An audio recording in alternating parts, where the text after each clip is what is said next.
And now, Tiki Man Radio is proud to present the JBL Legends Travel Moment with Joe Leo. Take it away, Joe. Good morning, everybody. It's Joe Leo with the JBL Travel Group with this week's Travel Minute. And first of all, I want to wish you all a very happy and healthy Thanksgiving. This week, I want to talk about, I've had a lot of questions about global entry versus TSA pre-check. There seems to be some misunderstanding on some of them and some incidents that have happened recently. So let's start with TSA pre-check. First of all, TSA pre-check is only good for flying domestically. So if you're flying out of the country, it's going to be okay when you leave your airport in Newark or Atlanta or wherever you're flying from, Dallas, to get you, a pre-screened, through the TSA check line.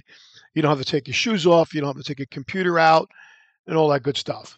However, when you're leaving the country that you're going to, whether it's Mexico or Jamaica or whatever, coming back into the U.S., TSA pre-check does not mean anything over there. Now, this is where global entry comes in. And there's a lot of pros and cons to global entry. Global entry is supposed to have a TSA pre-check number included with it. Although I've had some clients that leaving here using their global entry and their TSA pre-check never showed up on their boarding passes.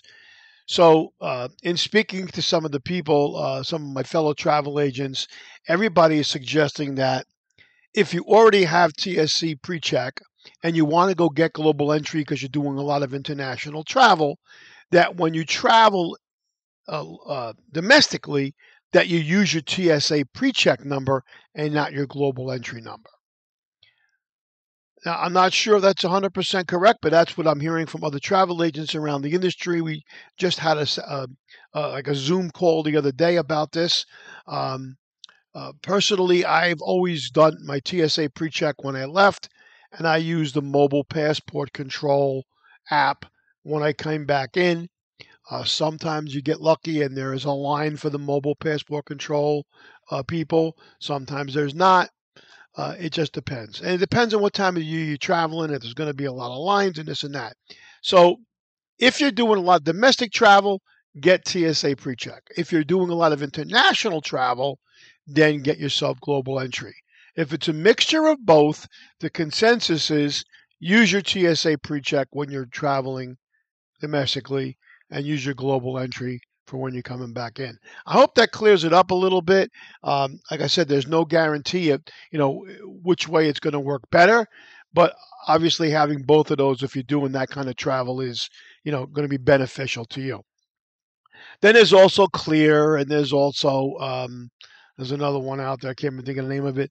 But nobody really talks about those too much.